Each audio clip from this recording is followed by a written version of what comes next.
Hi everybody, Davyd here from QPW from quantumplanet.world. I just wanted to make a little short update video, partly to complement the very short 1 minute short videos I've been making on YouTube looking at various astrological shorts and of course the daily Mayan glyph readings, and then also want to alert you all to the latest edition of the Quantum Compass here on the YouTube channel, of course hosted by myself and my partner Bella. In that latest edition, which we just put out yesterday, we take quite a deep dive into the astrology of the moment and also the energetic impulse of the incoming wave spell, which in this case is the yellow magnetic sun. Now, the reason I just wanted to put this little video out is I know that many of you are probably suffering from information overload, and even devoting an hour and 15 of your time might seem like something a little bit too much. I totally understand that. We're all, I think, suffering from overwhelm in different ways, particularly informational overload, and for sure trying to discern which information we want to filter into our life and which one to filter out is probably something that we're all dealing with on a daily basis. So I just wanted to make a few comments here in a sort of probably hopefully just under 10-minute video, which you can catch and watch, and perhaps hopefully will inspire you to take a deeper look at the incoming energy pattern. So there's quite a bit to discuss. I'm going to try and keep this brief. I just want to add to the various bits and pieces that myself and Bella covered in the QC, but really just want to point everybody to that. Because a lot of what myself and Bella have been putting out over the last couple of years is well known by our tribe members and many of our regular audience, but maybe some of you are new and not really sure what it is that we're about. Well, we understand that we are now in a collapsing reality. The old paradigm is breaking down, is dissolving, disintegrating in front of us. If we spend even 5 minutes watching the goggle box and flick through any number of different channels in any different country, you're probably going to get fairly incoherent messages coming from all sides. Now, many of us have recommended not to watch the news too much. I still concur with that. However, speaking for myself, I do take a daily pulse across a variety of mainstream media from all different persuasions. Then I take a similar pulse from alternative media, and then often I will meditate and go into my inner space and ask my guides to help me make sense of all of it. I've been doing that for years. It's worked for me and has helped me to navigate to this point, which is really what me and Bella are all about. It's working with navigation points on the incoming energy waves as they are approaching us so that we can navigate and try to ride the surf, as we call it. We do that through a number of different methods, using our natal birth astrology charts, using the mundane astrology, of course, using our cosmological Antares codes or our fixed star cosmology from the Stellar Nations pathway, and then, of course, the containers that we really work with are the big cycles of time as offered to us by the wonderful Mayan future ancestors, and of which Bella is very much in the lineage of and brings through, I think, amazingly. And I know that for myself and many of our tribe that recalibrating our sense of time and how we view time has become something of a phenomenon that we're all observing very closely right now. So I just wanted to touch on how all of this comes together, maybe for some of you who find it all a bit overwhelming. I remember when I first started with the plant medicine, many people would often feel overwhelmed by the amount of plants out there that you can work with. I totally get that. I learned to really reduce it down to one plant at a time, really go deep with that plant, and then see who wants to step forwards next or what wants to evolve out of that.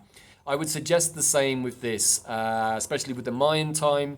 It's taken me a couple of years of integration process, but really what I would say has made the difference is since I had my accident 4 months ago, I've been observing the daily glyphs. It's actually what inspired me to do the shorts. And that's been my way of marking time on a day-to-day basis so that I didn't go crazy when I was completely immobile, which thankfully I'm not anymore. But also what it did through working with Bella's Mind, Time and Magic course, what has allowed me to understand the importance of every day and of every moment of every day, and to see the beauty and the synchronistic magic that takes place all the time. But you can only really do that when you become much more still, much more present, and much more in the moment. And that really is the crux of everything that we're teaching on QPW at the moment, is how to be in the moment, how to navigate the incoming surf or energetic waves, we can say, as best we can, how we can use our astrology, the cosmology, the Mayan time, but also the activities of the sun. It's also very, very important, and the moon, of course, to observe what is coming up in us. And that's where the navigation part comes in. This is why we use these phrases like quantum compass and navigation guide and galactic atlas. We're very much star travelers, and we use the stars as a way to navigate what's coming towards us. It doesn't mean that we don't have challenges or that sometimes some days are more difficult than others, but with this series of checklist points, you can say, I have found personally that it gives me somewhere to look if I'm having a bad day, or if I'm feeling out, or if I'm feeling a bit wonky or wobbly, then there's a series of things I can check through, and then it helps me to make sense of how I'm feeling. And generally, speaking for myself, when I understand what's going on for me, it helps me to release the energy into calm and settle. So we do have a lot of big astrology coming in. I'm not going to repeat what myself and Bella and many others have covered in relation to the upcoming full moon in Aquarius. Got a very noisy, I think, raven somewhere here in the garden. Thank you. Not going to repeat all of the astrological points, but what I would like to suggest is to have a look at the incoming astrology, look at your natal astrology charts yourself, your birth charts, and see how those energy patterns might be affecting you. Interestingly, what's also come up is that we're potentially facing the biggest sunspot activity incoming towards the Earth, weirdly to coincide with this full moon, and also as Mars and Jupiter square off against Saturn on the final day of the current wave spell, which we're in, which is the blue healing hand. So this is really a lot of what this is about, is how to pull these different threads that we're working with all together, so that A, that we don't get overwhelmed, but B, they're actually useful. So this last 13 days, of which we're coming to the end, today is day 11 of this wave spell, the blue hand, which we've talked about, is really also about healing. And then we're moving into the yellow sun, which is about illumination, but it's also coinciding with huge sun activity, and also coinciding with all of this very, very potent, even combustible, volatile Mars, Jupiter, Saturn energy. It doesn't stop there. If you check out the quantum compass, you'll see that we have a whole list of T-squares and yods and squares and conjunctions and oppositions all coming in on the full moon. So the energy is likely to be bouncy. It's likely to be aggravating or irritating, particularly for those of you who maybe have been struggling with sleep. I'm hearing that from a lot of our tribe and our friends, that sleep has been tricky. That could be down to sun activity, could be down to EMF frequencies, unhelpful EMF frequencies, shall we say. I'm sure you know what I mean. Could also be down to shedding also, or all of the above. So be gentle, and if you need to rest, of course, rest. Don't force yourself to be pushed too hard if you're not in the space to do that. Also want to say that personally I'm feeling that the sun is affecting my physical body, and it's really putting pressure on the places that still need alignment. So in my case, that's particularly my feet. They have been extra, sore the last few days, and I can't be certain, but my hunch is that my energetic field, and thus my physical body, is under a bit more intense energies than normal. However, what that also has provoked me to do is to go back into particularly my left foot, which has been giving me some extra issues on a tendon that is very sensitive and has got caught on one of my titanium plates, so it's a little painful to stand on that foot, but also not to try and push it away, but to look into it and say, well, what's causing this? What is the point of origin, energetically, karmically? And so that's, rather than just putting up with the pain and grumbling about it, which I've been tempted to do quite a bit, I've also tried, when the energy's been with me, to investigate it, maybe to meditate, to do some journey work, and ask my higher self and all of the various guides and aspects of myself what is going on here, which loops back to the astrology and the stellar nations. And what I would like to share is that by working very strongly with the energy or the archetypal energies or spirits of not just the plants, but also the planets, also the stars, and how that affects me internally, particularly with the stellar nations, codes, we can really work with our inner dragon, our inner jaguar, our inner serpent energy, our inner angelic energy. All of those different nations have their own qualities, and they're all part of us. And what I've come to realize is, from my own perspective, is that bringing all of these codes together within me, getting them all to make friends, because they weren't all friends, believe me, has been the major focus for most of my convalescing rehabilitation period here since my accident. And even if I'm still going through quite a bit of stuff, as I'm sure we all are, I think that is part of the journey right now. At least I have a bunch of tools and mechanisms and containers that allow me to process and make sense of what is going on for me, hopefully at any given moment. However, I also just want to say, if you're having a bad day and can't get to the bottom of it, there's always tomorrow. And that's why I love the wave spells. Because it's always a 13-day container, and I set very strong intentions for myself around a number of issues for this blue hand, which are revealing themselves day by day. There's still a couple of days to go. And I've learned that patience is really, really important as we also learn to trust and surrender into the process.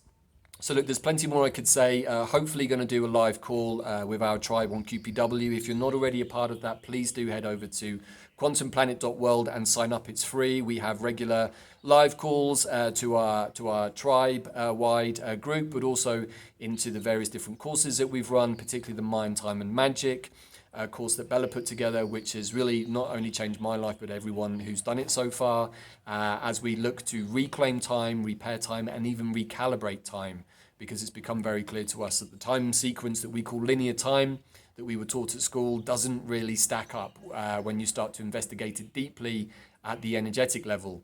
All of which we talk about regularly in our group chats and through the various different commentaries we do on the courses. Also want to point to the wonderful Stellar Nations pathway, which is really, I would say, the best way to activate your cosmic DNA. Absolutely love the narration that our sister Leslie Shankman puts together for the Stellar Nations pathway on QPW, and also the cosmic history codes. So we're using all of these different layers of planets and stars and time cycles to navigate through the ongoing collapse as it happens around us. And I would like to suggest to everybody, please don't be afraid. Fear doesn't really help us at all, but to be focused, to be grounded, to be centered, and to be compassionate to yourself and to others around you. One of the big energy sequences that looks to be coming in the latter half of August is division, bad words, anger, angst, all of the above. And of course, if we engage in that activity, which sometimes is tempting, and we might even feel justified, really all we're doing is fanning the flames and adding to that combustible energy that's already very strong in our world. So for those of you that really understand this and have done your inner work and are catching this video, I know that you're going to understand what I'm saying. I know that it's hard some days. And I just want to say that, you know, as a tribe, as a community, we've all got a lot from supporting each other over the last few years. I want to give a big shout out to all of the tribe members in QPW and all of those also on the former QPH. It's been an incredible journey to share with everybody over the last couple of years. And as we come to what I feel is the culmination, the 0 point, as some of us are calling it, in this collapse of the old paradigm, I just want to share that from what I've seen in the future, it looks amazing. We do come together as a unified race, but we also have some work to do before we get there, and we all have different roles to play in that. And for sure, those of you who are watching this, I'm sure will get what I'm talking about and the need to hold space. I do think that there's going to be a lot of space holding needed over the next few weeks, and maybe up until around the end of September. I don't see the energy really abating till then. But in order to change, we have to change, and we can't just sort of drift out of the old paradigm and the slavery aspects of it into a new paradigm, which is actually just a repeat of the old one. So speaking personally, my eyes are very much on the double illusion that may be being portrayed in front of us, and also understanding that it's not really my future. Everything that's being presented to me is not necessarily something I want to be a part of. So the need to reclaim time, to recalibrate our time, recalibrate ourselves, organize ourselves internally to be more holistic, I would suggest is the name of the game right now. And if everything else is falling apart and not making sense, then find a wonderful tree to sit under and meditate with, go inwards, calm the nervous system down, take good plant medicine, really recommending dandelion right now, but also recommending horsetail. Again, we cover that in Quantum Compass, and of course, recommending the big world trees, the oaks, the saber trees, the yew trees, those trees that can really ground us back into Mother Earth, but also keep us connected to our star selves. So that's it, a little bit longer, unfortunately, than I wanted to be, but it's always so much to say. I hope you find all of this useful, everybody. Please do comment. We love to hear from all of you. Please do hit like and subscribe and share these videos if you find them useful, and look forward to seeing you all again, hopefully very soon. Bye for now.